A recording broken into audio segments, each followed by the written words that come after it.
Hello everyone, and welcome back to my Let's Play of Rio Valley.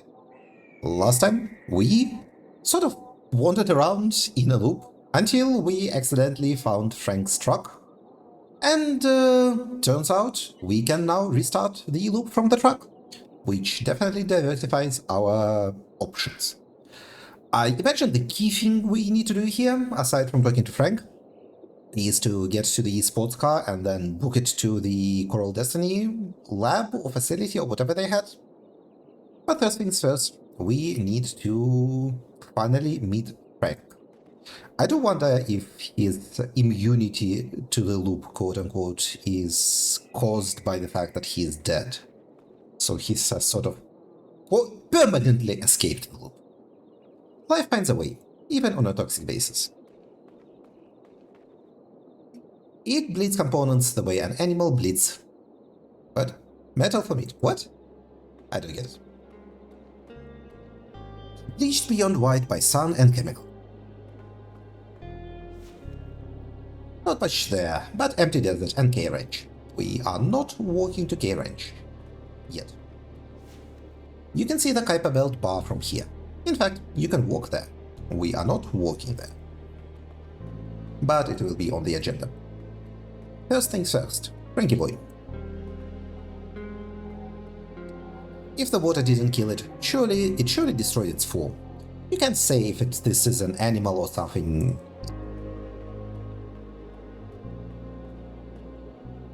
No wonder everyone drinks from bottles. No amount of recycling will fix that. Right, so let's start with this thing. You're no spaceflight expert, but this looks like a piece of rock. Whether the launch was a success or not, you can't say. This piece is here. The rest is probably in the atmosphere. Circling the planet in an endless loop. Fitting fate for anything launched from here. So, branch. The plant's remains stand upright, as if defying the obvious. This river isn't just lifeless, it kills life. It tried to survive against the odds. And this is the result. A monument to instinct, and the unfortunate fact that plants don't have legs. Yet. Frank! Hello, hello, hello. Once Frank's physical body, now an empty husk. Rod or beaks got the eyes. So the stare turned towards the heaven is vacant. Instead of bloating, his skin has dried up and shriveled, giving Frank a perpetual grin of nicotine-stained teeth.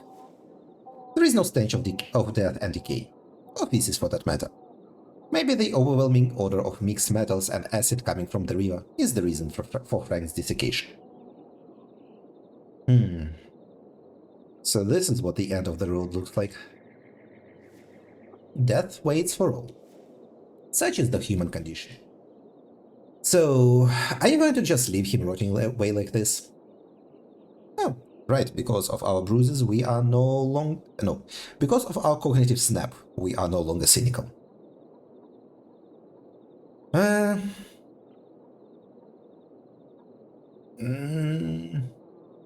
rather not dig around this toxic sludge without a shovel. Forget a shovel. You need a full hazmat suit. Just standing around this shit gives you super cancer. There are so many reasons against burying Frank, and only one for. But maybe just a short speech, something that would commemorate Frank's life and death. That I can do. You know how this goes. We're gathered here today to speak about this man of whom I know far too much. That's what happens when you mercilessly dig through someone's life. What comes next? You did write several articles about structuring a eulogy, along with examples. Here lies, well, more like leans, Frank Anderson. What are our options? A brother, an adopted son, worker, friend, partner. Oh, how all of those boxes seem empty and hollow when you line them up like that. I really don't like the word partner. Just feels clinical and... Next on the list, the deceased will be remembered for Hmm. The signal both of us are chasing. Actually, no, this whole insane experience. Which you will never forget, not even if you get a surprise lobotomy. In the end, you might want to add, see you around, I guess. Goodbye, Frank. R.I.P. I think we will leave the big ticket item for the next time and start with Gaze Ranch.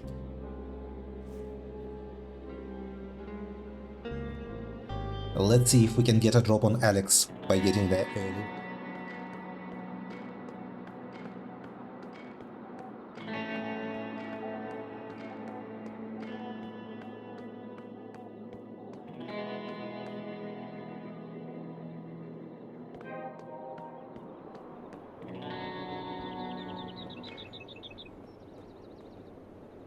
There, we are here at 8:12, a whole half an hour earlier than we usually are.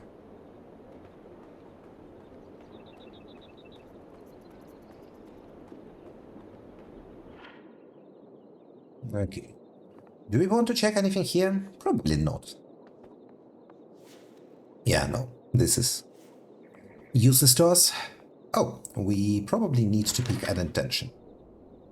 As soon as you enter the room, you hear someone or something making noise in the kitchen. Whether because of your trauma tied to this place or simple survival instinct, you feel the need to retreat. No need to risk it. Let's wait a little in the study.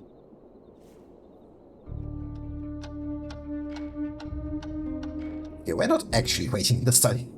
Also, Eugene, what the fuck? Our whole purpose was to get here early. Why are you stalling? Alright, we keep getting the signal update, even though there is no real update. Do we want the gun? Probably not. Yeah, we do not. Maynard's gun. Hopefully you won't need to use it ever again.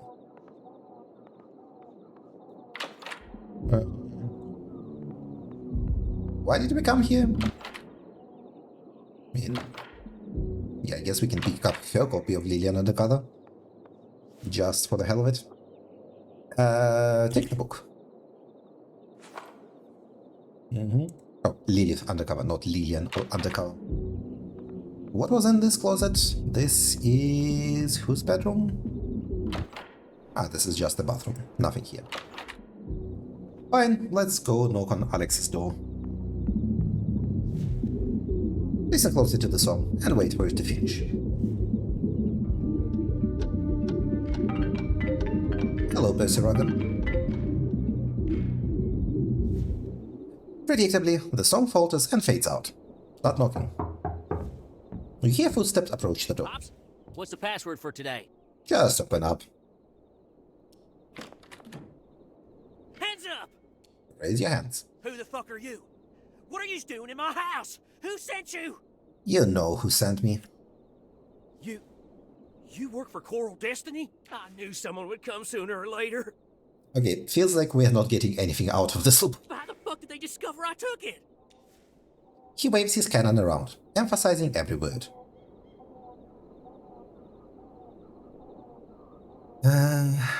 My employers just want to know if you're willing to sell your property. There is relief in his eyes, but only for a moment. Then it's back to gun waving. Sell the house? The last part of K land? Never. They'll have to bury us living or dead before we agree to that. Tell that to your bosses. Wait. How the fuck did you get into the house?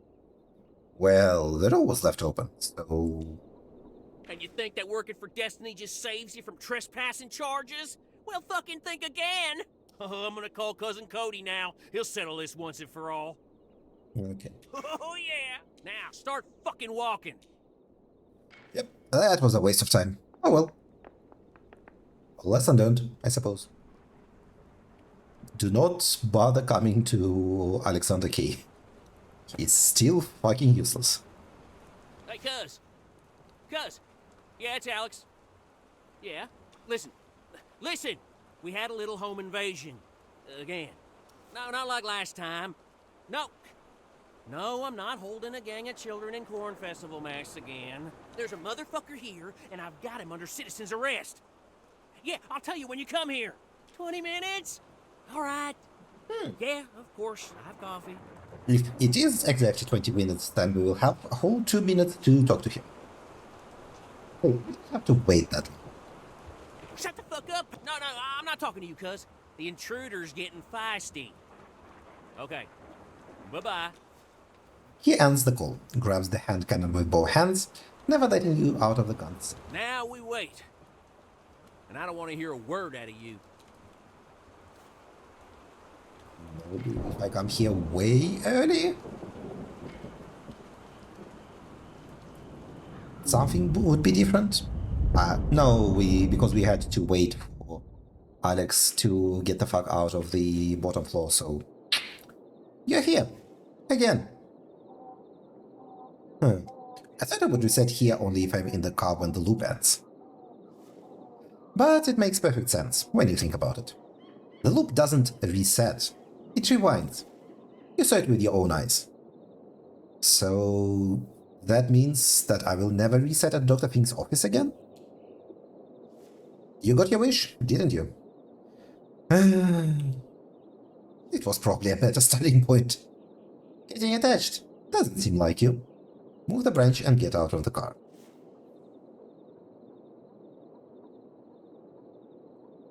Okay. I don't imagine we need Frank's phone for anything ever again. Although maybe it would be prudent to recharge it. Let's walk to Kaiba.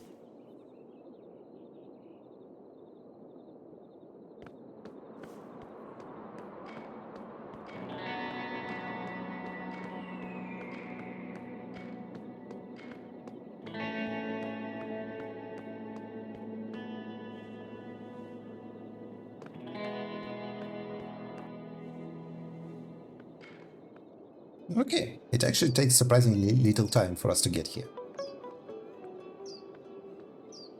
Remember last time? You don't want to get beach slapped again. Okay. I guess let's recharge Frank's phone. Yep, with this guy. And then, I don't know, play the arcade until the end of the loop.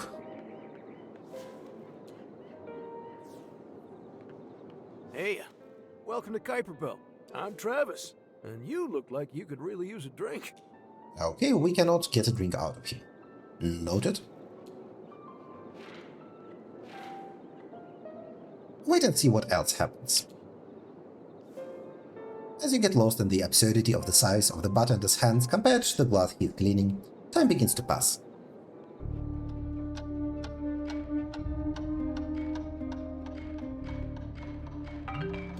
Hello, Percy Raga. I wish we could talk to you.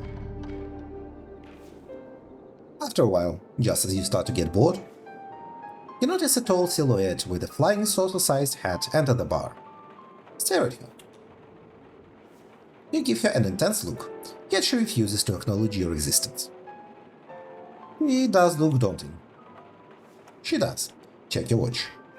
It's 8:25. You make a mental note of that. Who fucking cares? Jesus Christ. This has never been a useful information in this game. Okay. Oh, we can play... No, we cannot play Anita's song, so video games it is. Play the game to kill the time. Until Anita goes to the room. You insert the coin, the machine accepts your offering. Alright, let's see what you've got. You try to sound confident, the cabinet hums like it's sizing you up. Again.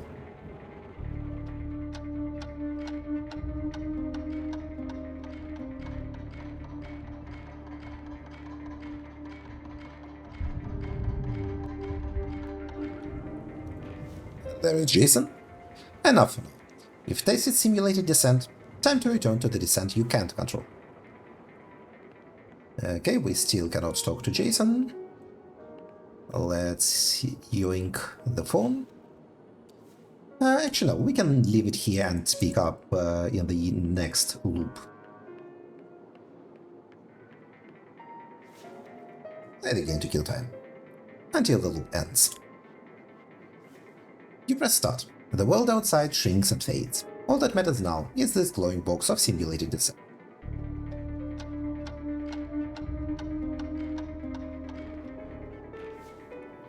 Yep, we are not getting any new updates on the game. End of the world. It's the good old fire in the sky.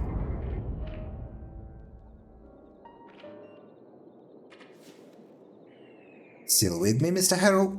Not funny. Move the branch and leave the car.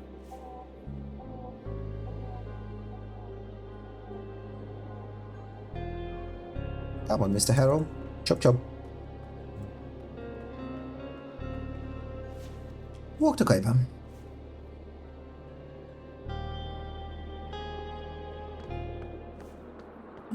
Maybe we play the game through this loop as well to get Frank's phone fully charged, just in case we ever need it. I sort of doubt we will ever need it, but you never know. Gotta cover yourself for these things.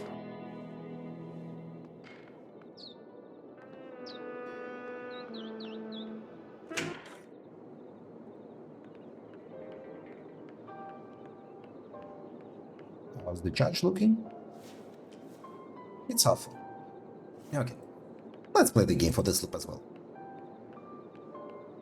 I do want to see more of the content. Play the game to kill time.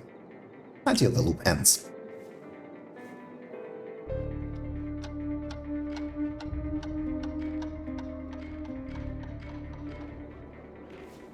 The machine is yours to control, to dominate, and you feel ready for the final challenge.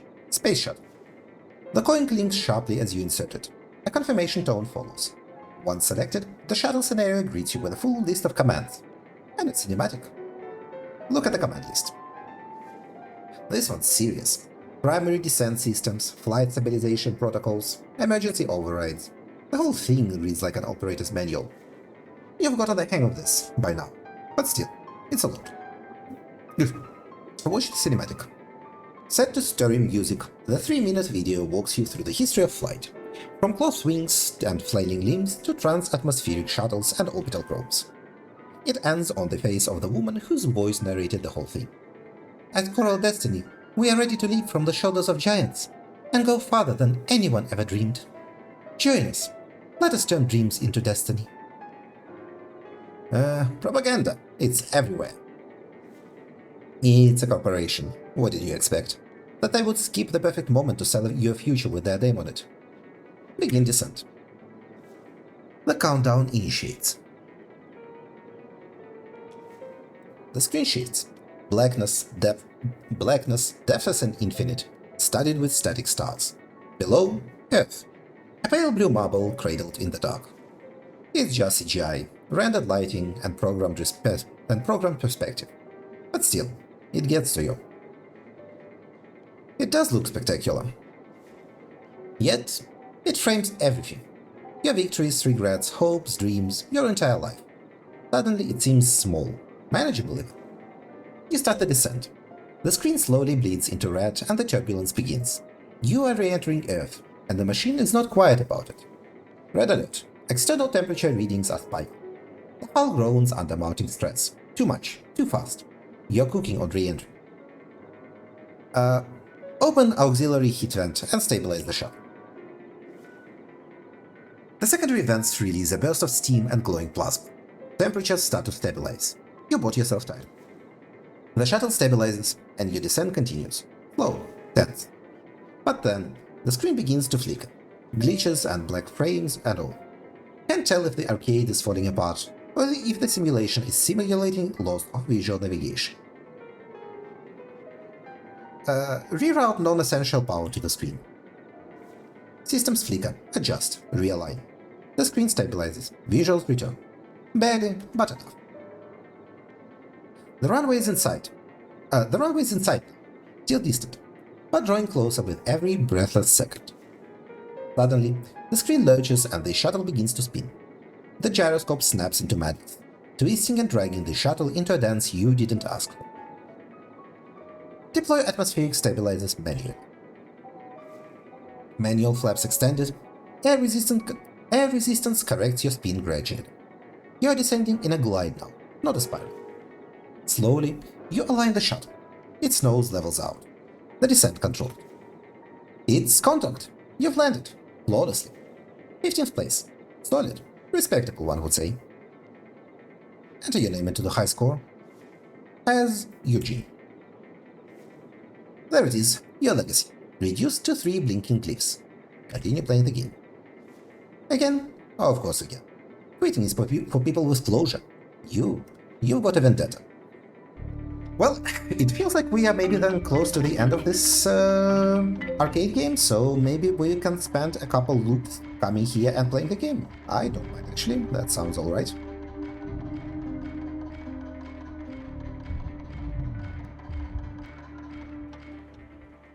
There is Jason. Oh, never mind, we have mastered the machine completely, ready for the big leagues. You have mastered the machine completely. Every twitch, every blink, every stubborn subsystem. Now comes the ultimate run. 1 coin. All 3 vehicles. No retries. Fastest time. This is it. That would be an achievement, I think. Let's go. Let's go then. Let's find out what you're really made of. I'm guessing we need to do all 3, so... Paraglide is always fun. You begin your flight. Light, drifting. The sky opens for you like a stage. You dance past the crossfits. Pick the bird away with casual elegance and sleep through the updraft like it never existed. Strong opening.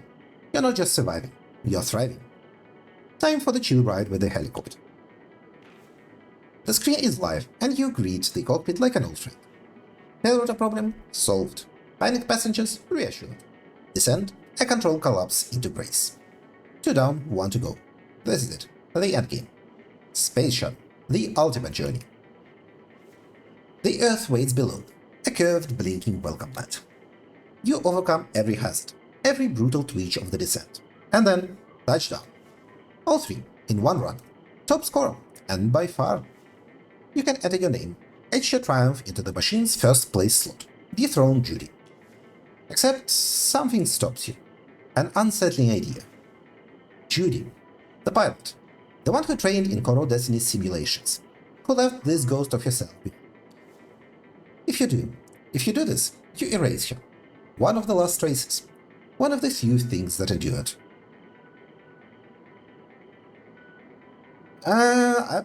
This feels like maybe a thing that would not be reset, but... So, my thinking here is that I sort of don't care about Judy, I absolutely do not know her, and Eugene has plenty of his own problems. Should be back after the reset anyway. Enter your name. A hollow victory, but then again, all victories are hollow in a loop. Still, what you did was extraordinary. Pride flickers in your chest. A rare moment of pure, earned joy. Yay!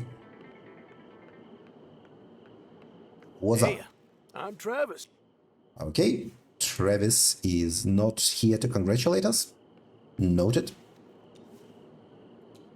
And let's pick up the phone. Well, nothing to do really. Okay. What else? Anita. Yeah. Cool. How do we waste time? Let's at least read the blurb for the second book. Kill some time with the book. Until the loop ends. After the obligatory special thanks, author, editor, and publisher note, you reach the page where the story begins. Tonight, the fumes of Dirtside smelled worse than ever. Lillian lost track of how many weeks she had been forced to spend here, among the downtrodden, the deranged, and the discarded. Why is this on brown background? The previous book was all on purple. If one wanted to disappear from the face of the earth and the long arm of the law, there was no better place. Unfortunately, she was almost penniless and, by now, almost friendless. Even in her exile, Lillian was determined to discover who the real killer is and who framed her. To do that, she would have to cash in all the favors people on the force still owed her. A strong start. Murder framing, self-exile, a rogue investigation. Better snuggle down and dig in. Settle in and continue reading. For all 2 minutes. Yay. As the half-decently written words carry you through this story, your internal clock nudges you back to reality. That's enough for now. Yeah, we are not going to spend a couple loops not a couple, probably like 10 loops reading this book. Game was enough. The book will have to exist in someone else's playthrough, I suppose. Let's go. Move the branch and leave the car. And now, finally, off to our cool sports car.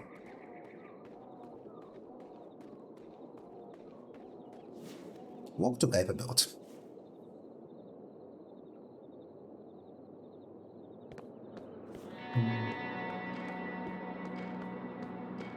Okay, I think I will save and check if going to back to the Rue Valley Motel results in some special dialogue, like maybe Robin is freaking out, or if we can run into Fink and find out if Eugene has in fact disappeared.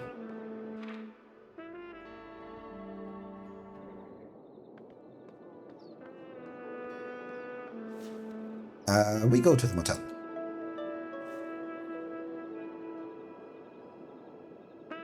And if there is nothing at the motel, then I will reload and not waste this time.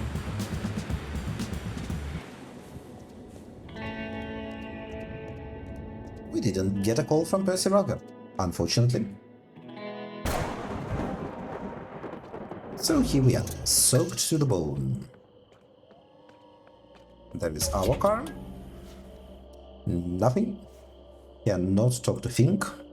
Also, getting water from that machine never came up. Weird. Are you ready to check in now, Mr. Harrow? Okay, no reaction. Feels like maybe a plot hole, but... well, not a plot hole, but like unfinished end. But sure, whatever. Huh, there is a bike here. Let's get into the car and drive north.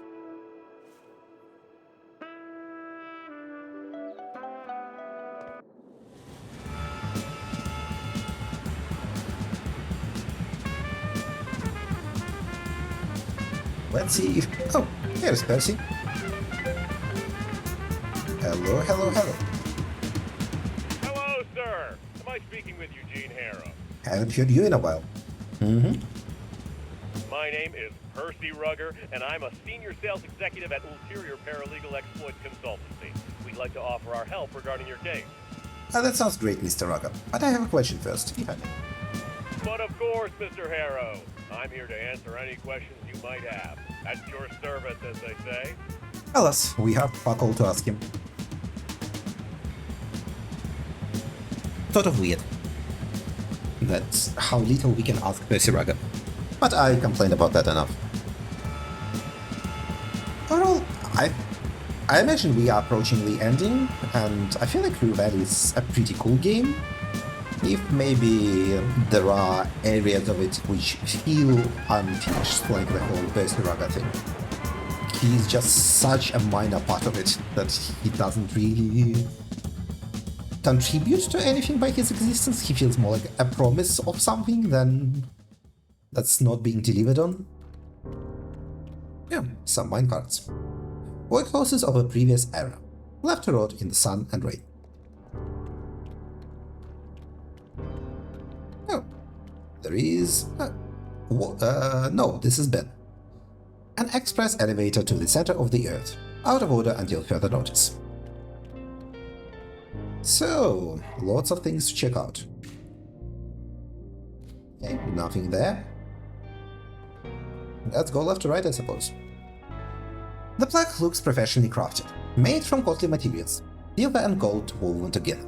Or at least it looks like silver and gold. The engraving reads, October 3rd, 1984. The day struck gold. Apex Ore Incorporated. Apex Ore is gone, gold is gone, but the plague still remains. Guess it wasn't worth taking with them. So much for the importance of that historic date. I imagine this is a sealed mineshaft entrance. It is a sealed mineshaft entrance that we can enter, so it's not actually sealed. And Walter is hanging out here. Hello, Walter. Walter.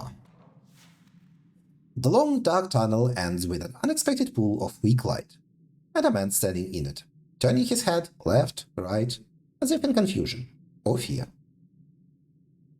Are you a ghost? Can I see dead people now? That snaps his focus back.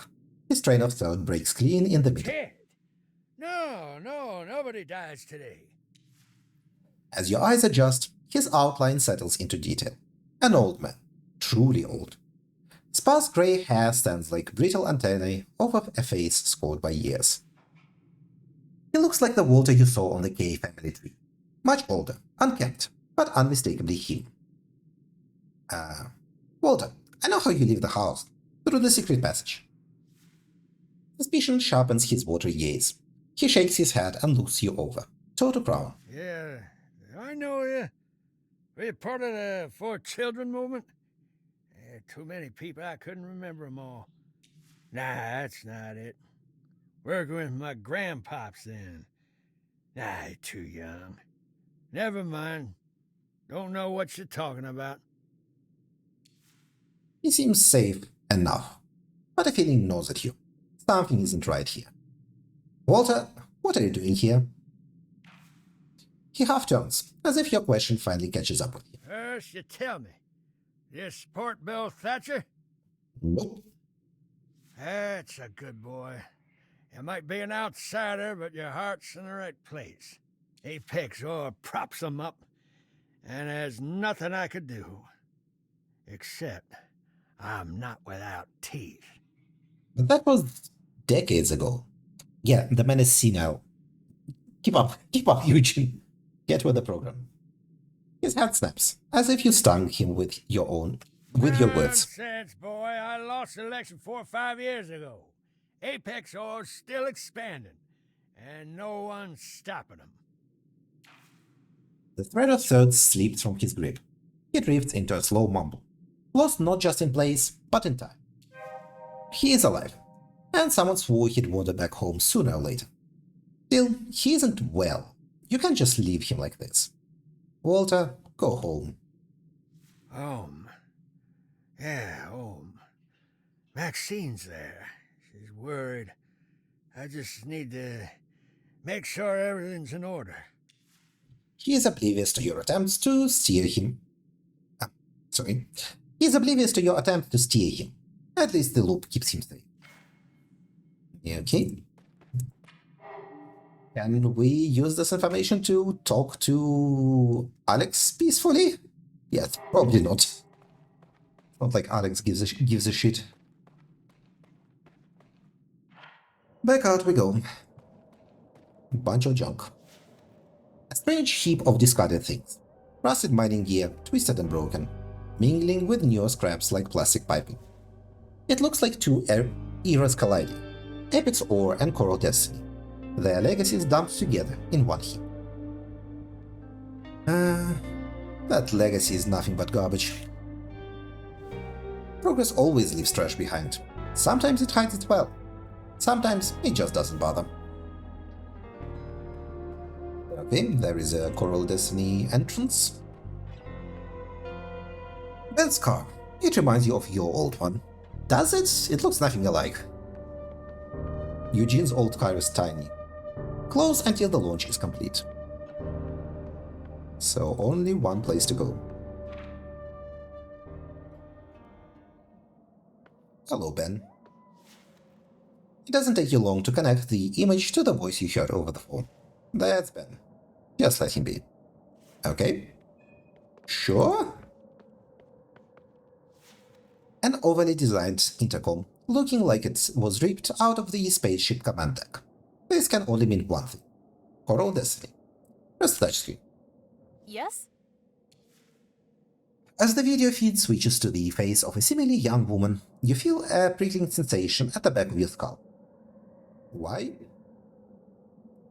Can you come in, please? That's Not exactly in accordance with Coral Destiny's security protocols. But I don't see why not. What Screw the Coral fuck? Destiny's protocols. What? What is... That's insane. Pathfinder. Drew Valley was playing hard to get, but you got everywhere. Okay. Are there a lot of achievements left? Let me check. What do we have here achievement-wise? I have 14 out of 24 achievements. And looking at them, I don't have an achievement for surviving the failed escape plan, whether your body likes it or not. There is another escape plan failed. There is sharing your burden with Rue Valley's waters. There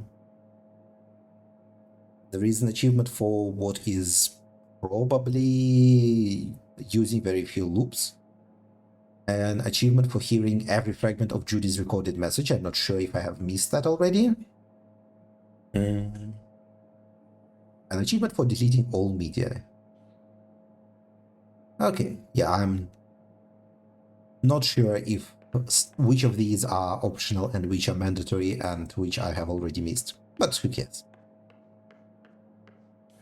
Stacked in tidy ranks, they exist without a care in the world.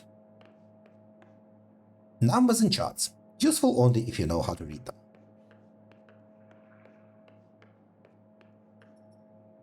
Dana's workstation, full of sciencey equipment and various papers.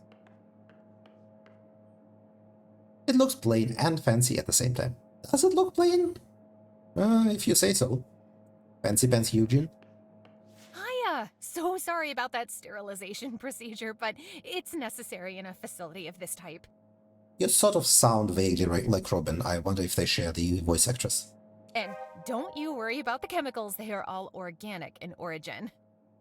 But why do they taste like strawberries? You licked your face during the procedure? Oh, wow. That makes you the first person who ever did that. But listen, it's not a problem. Just make sure to drink plenty of water today, and please come visit tomorrow or sooner if you have a headache, nosebleed, or rectal pain. Deal? Deal. Are you from the Overshoot Forum, perhaps? It's not every day that someone from there comes to talk in person. You also have an awkward trait, don't you? But I've never seen you in Rue Valley, so you can't be a local. Also, it greatly pains me that seeing the awkward dialogue options and feeling like most of them are things I would say in real life. So I really, really feel like the game is judging me. Eugene Harrow, extend your hand. Her hand shoots forward and suddenly stops. She hesitates, arm levitating between you, clearly thinking. What if he licks my hand? What? Then pulls it back. Why, yes, Mr. Harrow. I'm Dana Peters. So, what can I do for you? Why was the sterilization process necessary? You're among the rare few who have asked me that question. People usually accept it as a necessary protocol without trying to delve deeper. Most of the species here are hybrids of my own creation. Because of that, they are vulnerable to all pathogens. So, without immunity of their own, I have to provide it for them. Aren't you doing those plants a disservice then? Yes, I am. In a wild, uncontrolled environment, most of them would perish. My long-term goal is to increase their resistances. However, in everything I do, I have to calculate the cost, not in terms of money, but in terms of time. My current generation, Gen H, is the best that I could do with the resources I have. A bunch of these plants look suspicious. Excuse me, Mr. Phytologist, I didn't recognize you there. This facility is my laboratory, testing grounds to discern what will work, what could work, and what will be a disaster. And since Martian conditions are impossible, the plants must be impossible too. Uh-huh. What's that forum you mentioned? Reboot? Overshoot is an online gathering place for people that believe time is running out for our species, our civilizations, and our planet. Oh, it's a forum for Elon Musk. It was a great community, but it recently turned sour. It's an echo chamber now, a place for whining, grasping at straws, and passing around copium. Yeah. ultimate destiny of any place on the internet. Unfortunately, yes. This forum just evolved into it much more quickly because of the subject matter it deals with, which pushes a lot of people straight into the jaws of depression. I stopped being an active member a long time ago, but I'm one of the founders, and people still find me, sometimes even in person. Well, that's a weird thing to happen to you. What is this place exactly? Officially, Coral Destiny Research Facility number 8, but everyone knows it as the Hydroponics Farm, or just the farm. The greenery question is stupid. She already explained to us what she's doing. Are you the boss here? Now I am. Of course, it took me quite some time to iron out all the disagreements with my CEO, then persuade her I don't need her ideas, let alone her hands-on management. What was the disagreement about? It's still there. We just opt not to discuss it anymore. Isabel wants self-sufficiency as soon as possible, so the colony can become profitable quickly. I understand that establishing a base on Mars costs unthinkable amounts of money, and Coral Destiny is just a corporation. It must hunt for profit. I mean, unfortunately, current events in real life has made me exceedingly cynical towards the promises of space exploration and Mars colonies, so I already have an extreme negative bias to this Isabel person. But it's all foolishness, if you ask me. That colony must become a seed vault for our species, and you need long-term planning for that. How do you water all these plants? River Valley water is so polluted, it's like it's drawn from the bowels of hell. An observant question. At first, fresh water was transported from outside of the valley. The same will be required on Mars. Large quantities of water will be delivered via cargo ships. That doesn't sound sustainable, and also Mars has its own water. Since water recycling and purification is necessary for the future colony, a section of my research was dedicated to just that. It's a long and complex story. But in a nutshell, the state of the Rue Valley aquifer is horrendous. It's been polluted with heavy metals, mining runoff, and ore processing chemicals. But with various methods, including introduction of certain bacteria and microbe strains, I've managed to purify small quantities of water, then enrich it with nutrients and minerals. That's cool. You're saying you already have a solution for black water? I have, yes. But it's only applicable to small quantities. To scale it for the whole aquifer would require billions, maybe more. All that money would be better spent elsewhere. Isn't Coral Destiny a space exploration company? What does all this greenery have to do with rockets or space? Eugene, stupid questions. You are right, but up to a point. Rockets and space are only a means to an end. Coral Destiny's real aim is to establish a self-sufficient colony on Mars. Such autarky is impossible without food and medicine. That's my job. And this facility and all these plants, my life's work. But why water? Mars has plenty of soil.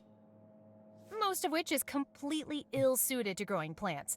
It contains no organic matter, lacks essential nutrients such as nitrogen, and, critically, it's full of toxic percolates. Yes, we could purify and enrich Martian soil, but it would be a lengthy and costly process. Water is much easier to manipulate. That's it. Thanks. Most welcome. It's always a pleasure to talk to a member of our pre-extinct species. Yay. I have some work to do now. Feel free to explore the lab, just don't touch the plants. An absolutely insane behavior on her part. Ah yes, unfamiliar man, just come into my very expensive facility at 9 o'clock at night and touch whatever you like. What the fuck is wrong with you? Dana Peters. Dana Peters, the hydroponics farmer, works in a Coral Destiny lab north of the Kuiper Belt Bar. What are we doing now? Oh, Frank's phone actually has internet connection here. The edges of the phone are worn and bruised, like cobwebs. The cracks on the screen have been there for a while. You have to wonder, what kind of man would torture himself like this, forcing himself to see the love of his life every time he unlocks his phone? One who knew eternal love. Always a hopeless romantic. Check internet connection. Seems like the internet works. Yay. Can we connect? The phone detects a network labeled CD Open Wi-Fi. The connection is not the best. Nevertheless, it works. Okay. So, I sort of thought there would be more here. Kind of feels like we didn't get anything out of coming to this place. Huh. Do we just hang out here and watch the launch? Is that the plan? Huh.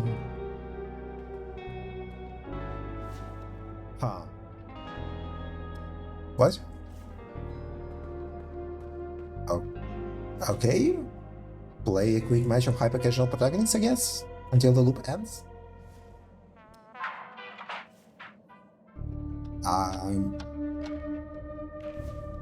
Enough of this for now. Huh.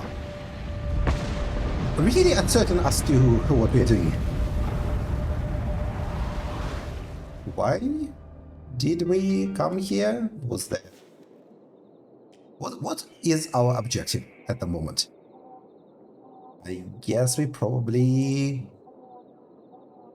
go to K Ranch and try to tell Walter, not Walter, Alex about Walter? Or we go, but Alex is insane. So do we go and tell Maxine about Walter? Well, K Ranch is an option, so I guess let's go to K Ranch.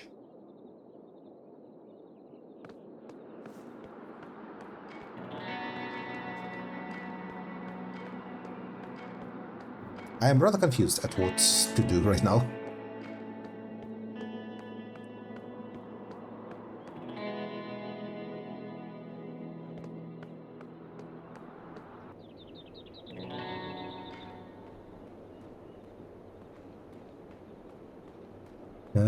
Can we...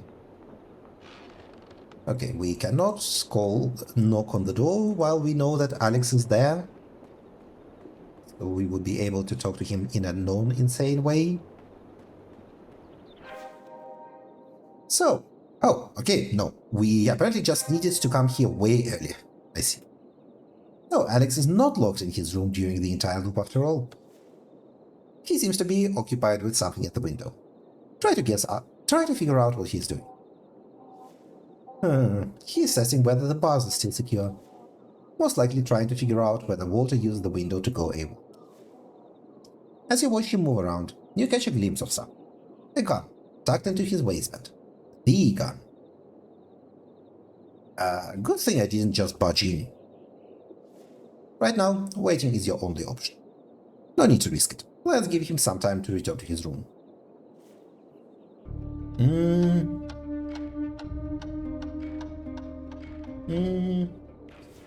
Was that a good idea? Was that a good idea, though? Rest of Judy's message. Alex is not in his room the whole time. What if there is more to Judy's message? If you get to Alex's room before him, you would be able to listen to the signal again, early. You have to know if there is more of this person. And you don't even have to shoot your way through. You can sneak up to his room while he's wandering around the house. But in the next loop, you run out of time for that little exhibition in this one. Can we tell him about Walter? You know Alex has returned to his room, as you can hear the music coming from.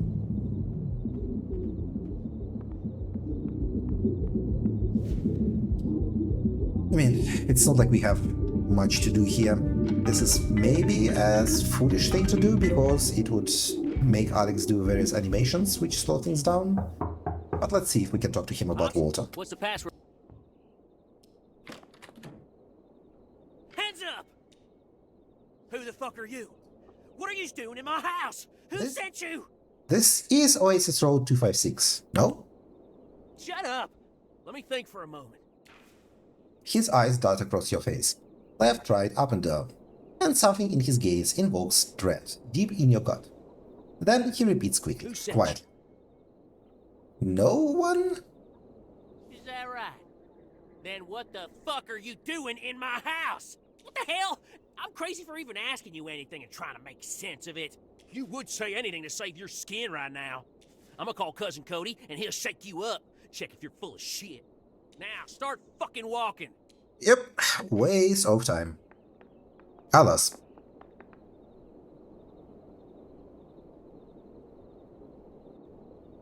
Come on, Alex. Chop chop.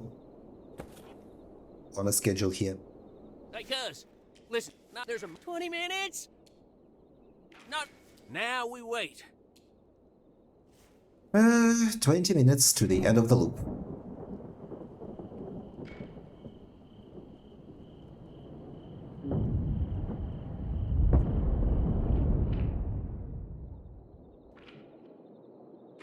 A boom, indeed.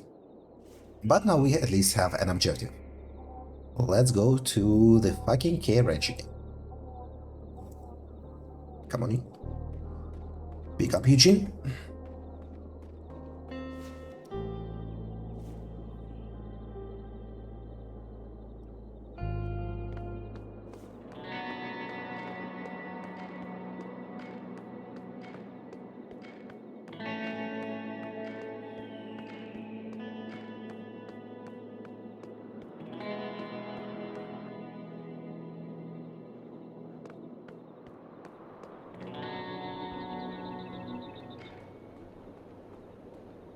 Okay, so let's sneak past Alex. At least try using Eugene's useless body in as much as we can. Enter the study as soon as he leaves.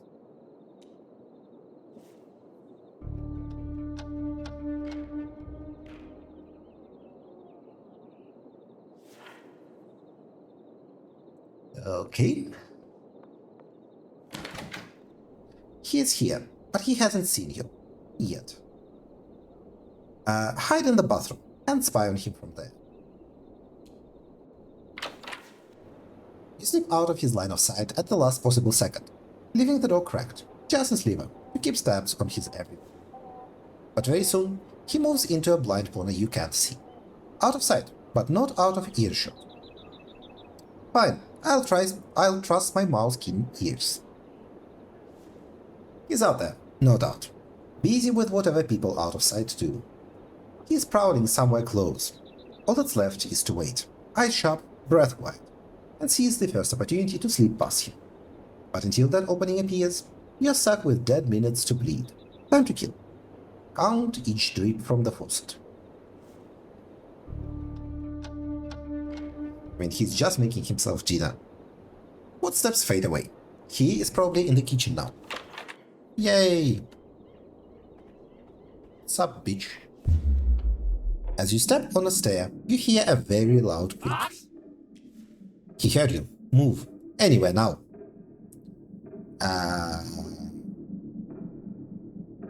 Dive under the hide on the floor?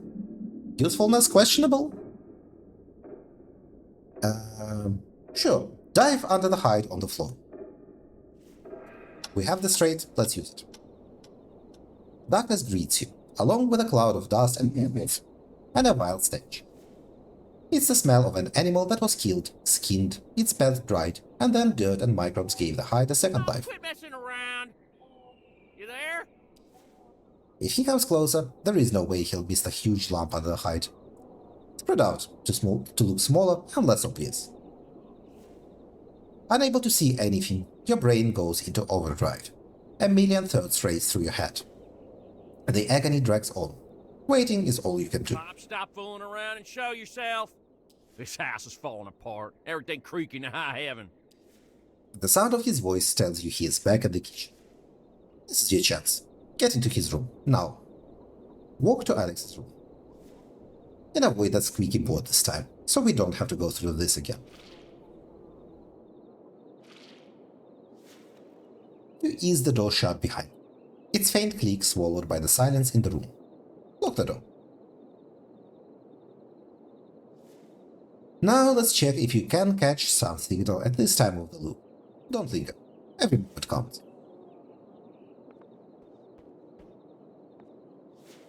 Alright, no time to lose. Run Freakmaster. The program boots up with a flicker of terminal code, then shows the list of saved frequencies as you expected. Click on CD comms.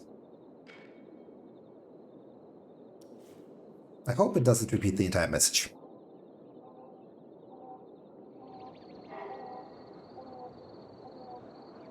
Guiding light, mission log, day 52.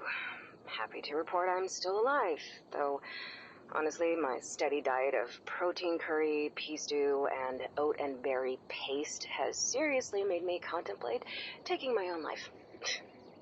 Water recycling and oxygen regeneration systems are working within parameters, though I have to fiddle with them every now and again, and this still leaves me with free time, and a lot of free time. Impatient. My ass is all. This is not Eugene. We are probably back to Frank again. My ass is all cramped up. Pace around a bit.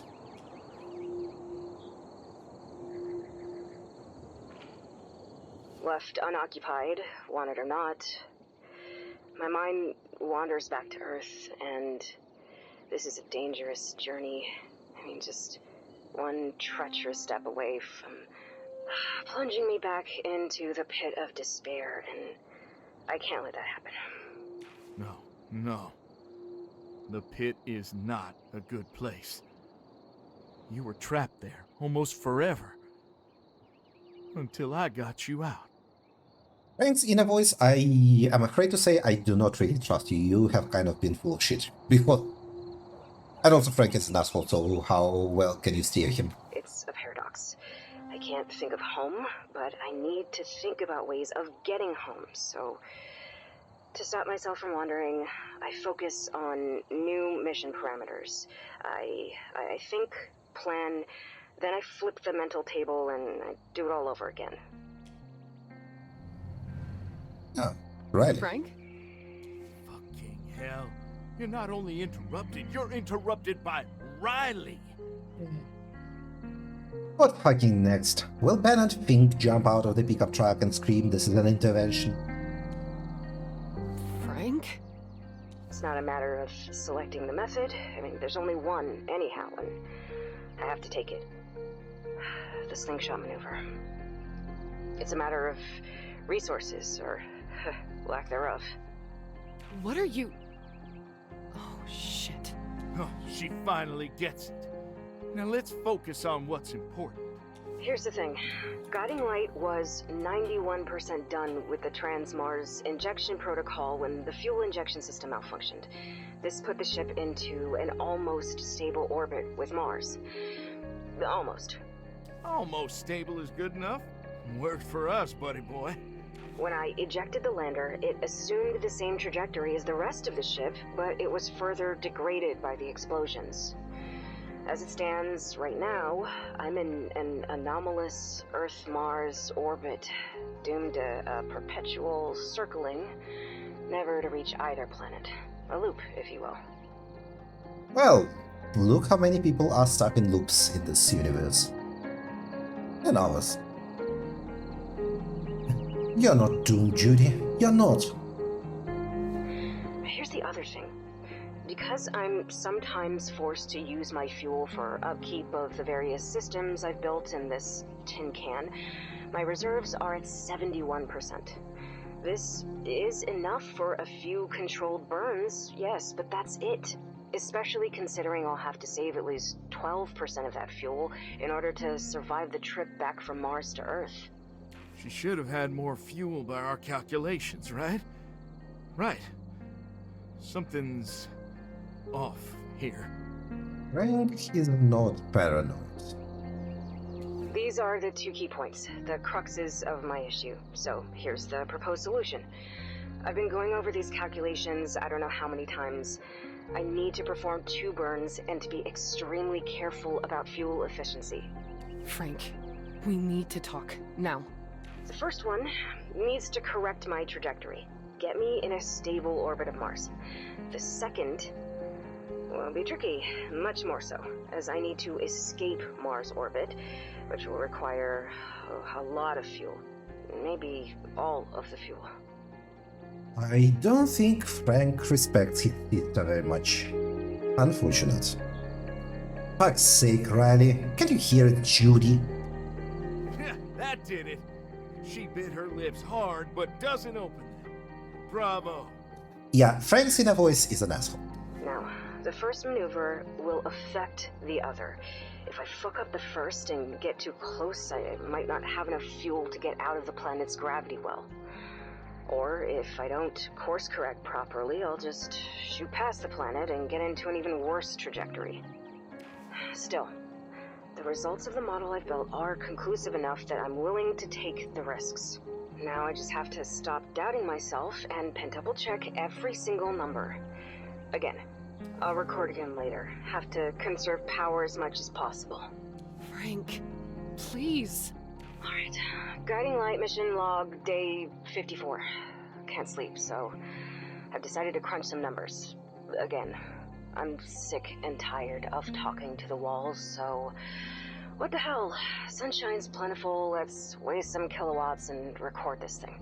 At least I'll have a reference point for later to recheck the math if I need to. Fuck, if only the lander's main computer wasn't so limited in its functions, or if I was a better programmer, I could run some real simulations, but this will have to do. Listen, I know about Judy's message. I don't believe you. Stop ruining the most important moment of my life. She'll start crunching numbers now, saying exactly how much fuel she has left. Just listen. So, let's start with the basics. Right now, my fuel reserves are at 71%. I'll need the bare minimum of 12% to survive the Mars-Earth trip, so this means the total fuel available is 59%. So far, so good. She knew. She fucking knew. All this time.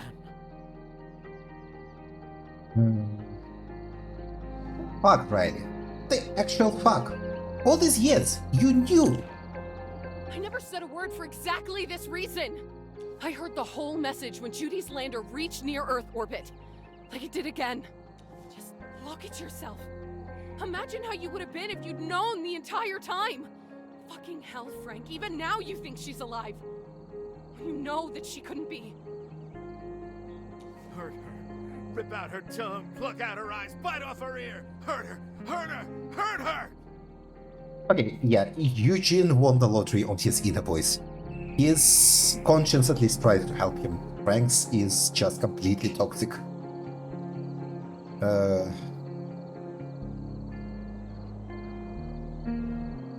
You all... How vicious do we want to be? You always wanted to tear Judy and me apart.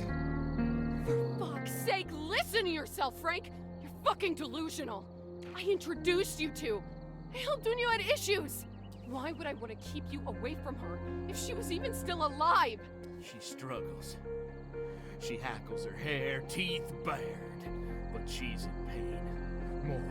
More! Jesus Christ, Frank. My God.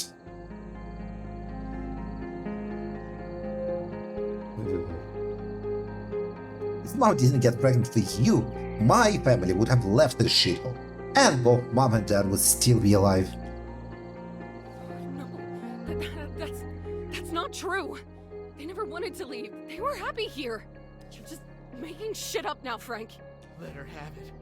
Let her have all of the pain you have suffered.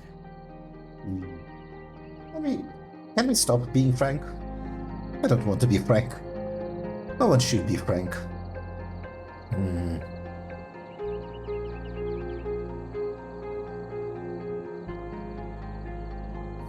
You know that I dream. Every day I dream that you went to that fucking mission instead of my Judy. What happened to you? You're not Frank anymore. No. You're like some folktale demon of anger and grief. That's it. That's it. Your toxic barrage has brought her down on the verge of tears, on the brink of crumbling, fucking down. Now go for the jugular. Say that thing again. The same one you said, and you haven't spoken for 2 years. Frank. Coral Destiny gave you that job, only to have that token local astronaut.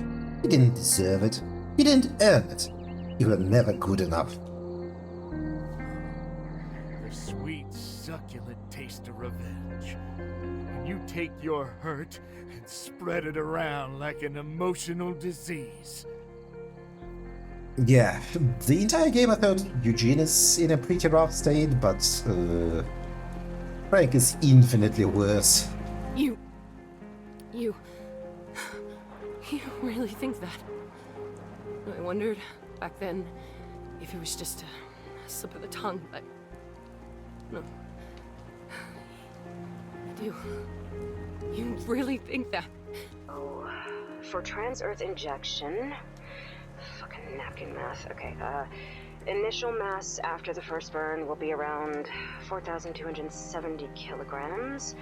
On a delta V of approximately 2,050 meters per second, I'll need about 1,400 kilograms of fuel, I want to say, and the burn will last about a minute and a half. Fuck, that's almost 5 times the MOI burn time. After the burn, my mass will be around 2,870 kilograms, of which only 370 kilograms will be fuel reserves, or 12%. Shit. Riley made us miss a part of Judy's message. Maybe the most important part. Shut the fuck up, Riley, and let me listen to Judy. That's a thin, terrifying margin for error. Okay, if I execute both burns with maximum efficiency and no additional adjustments, I'll have enough fuel to get home. Barely enough, but enough. I don't want to think about what happens if I overburn, okay? I can do this. Guiding light, mission log, day 74. The question has been killing me for the last week or so. I can't stop thinking about it, and yet I can't find an answer. It might sound like one of those fairy tale riddles that are designed to push you over the edge, so what's a doer to do when she's got nothing to do? No, there's always something, my love. Something? Another simulation to run? Another calculation to check and recheck? The only answer I got is... nothing. Absolutely nothing, and that is driving me insane. In technology, smack the receiver on the pickup for good measure. Be grateful you're holding Alex's best piece of equipment. Otherwise, Judy's signal might have been jammed by this storm noise. Since I jury-rigged most of the additional life support systems, they need small repairs every now and then. Besides that, and scrubbing the filters, which is super time-consuming because I have so little water and power to spare, there's little else to occupy my free time. I've even tried cooking in an improv kitchen, combining different food pouches, but somehow the meals taste even worse. So, yeah, I gave up on that. That leaves me with the calculations for the burns and my paper simulation, and that's a no-go. Every time I check the numbers now, a worm of doubt starts gnawing in my mind, and I can't have that. I have to trust the plan, trust the science behind it. What is wrong?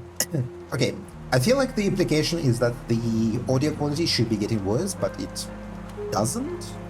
Which is odd because they had a degrading quality in the previous message. What is wrong with this thing? Glad the receiver. Beat the battery, buddy boyo. For fuck's sake. Who knew that spaceflight would entail so much free time? Ugh, I swear. If I knew I would be stuck in a lander for months, I would have brought my Zenith Mini on that damn EVA and just drowned myself in gaming. Fuck conserving power. No. We need to conserve power. Conserve! All of this leaves me with only one option. To think of home. of the people I left behind that probably think I'm dead. But if I even start to unravel that coil, my heart clenches and I feel the weight of all this endless void on my chest, so I can't go down that rabbit hole. Not now, not ever. Frank. Sir Frank-a-Lot. Shut up! Shut up! There's only the now, and there's only the version of future in which I return home. I've decided to record the answer to my own riddle, to sear it into my mind. The doer needs to become the waiter. No other solution. Let's not waste any more power now. Guiding light, mission log, day 162. Mars orbit insertion successfully performed 2 days ago. Fuel burn was optimal at 12%. This will be a different beast, though I should really conserve power. I've decided to record this moment for posterity. We'll have 12 children. All of them will know these messages, your moments of victory, by heart. That is some extreme cope.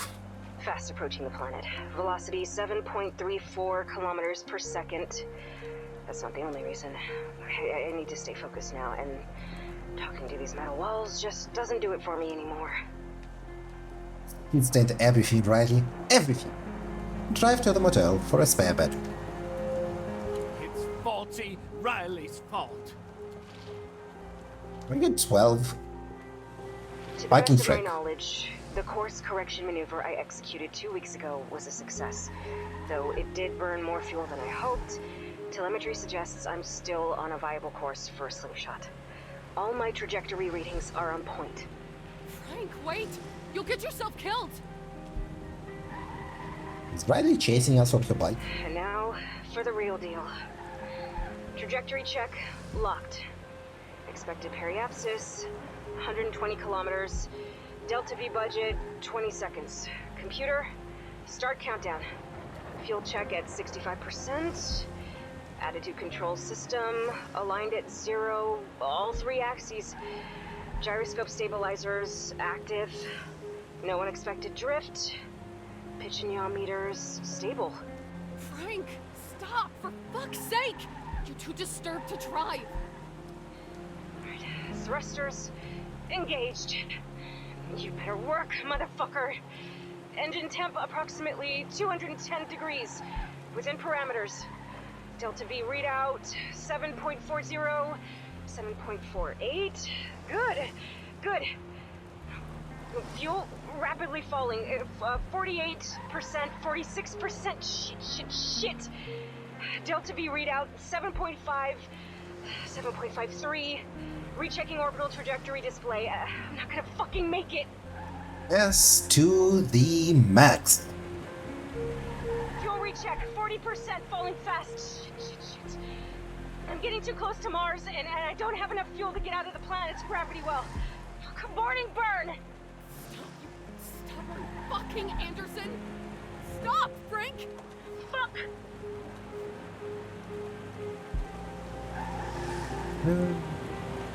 Fuck you, Riley. Fuck you. You feel the finger. Maybe I should just open that airlock and be done with all of this. What the? You piece of shit! What did Frank do? What happened? Mission day, I think it's 181. Yeah. I've been mostly sleeping for the past couple of weeks. There are some bottles of Zincodine in the medicine box, and to be honest, even the dreamless void inside me is better than the real void outside. Let me finally continue listening to Judy in peace. You know, habit is a fucked up thing. Even though I wanted to shrivel up and die, I still ate that horrible chickpea stew. Still pissed in bags, still recycled every last drop of it. Still scrubbed filters like I'll live in this tin can for 1,000 years. Yes, yes, eat, drink.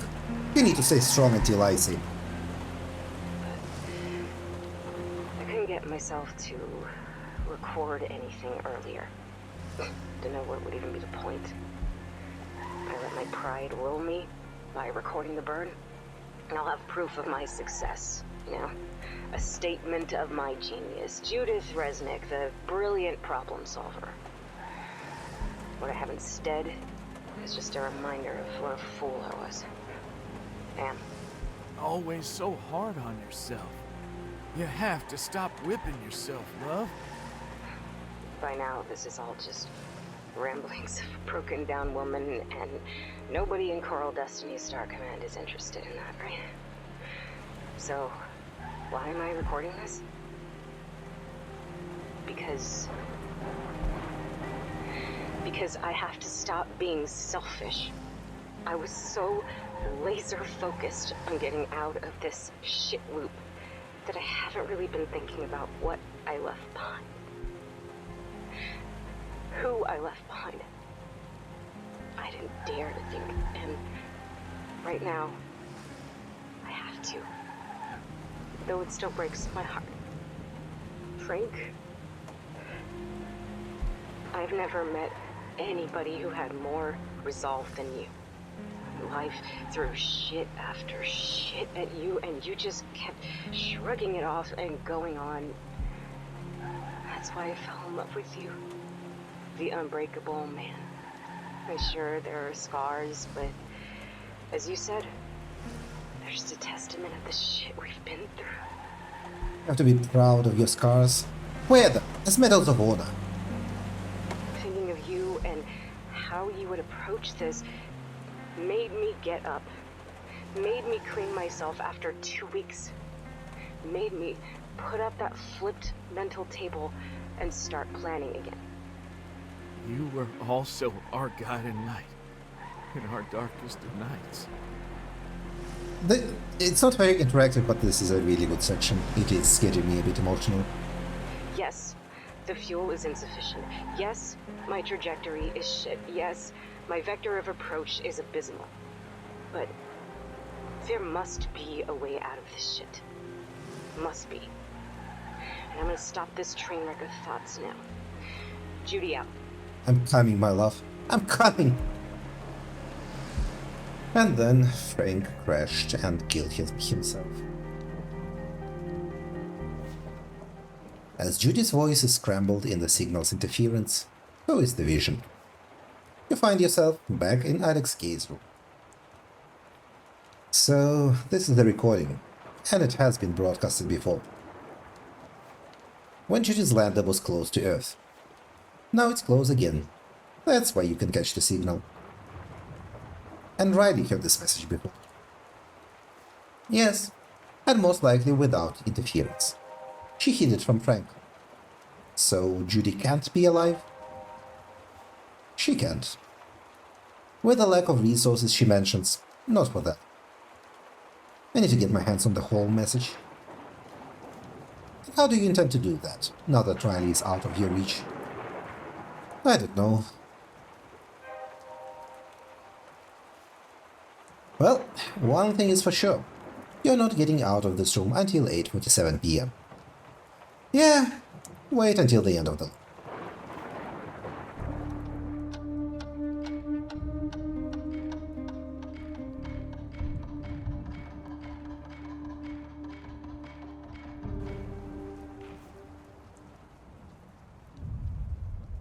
Kaboom!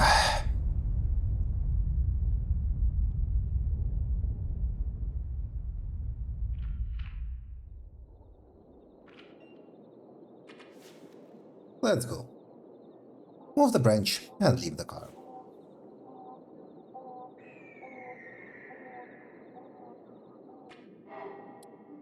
Sneak into Alex's room. Great, you sneaked your way through without any collateral damage, and got another flashback from Frank's perspective. Riley said she knows about the message. That means the message is not in real time. Too bad she's out of your reach now. Should we talk to Riley about that? She has already heard Judy's message before and admitted it to Frank today at the gas station. Riley has already heard Judy's message, but how? It may be a good idea to ask around about her and her time spent working at Coral Destiny. And this is where we are going to end today's episode.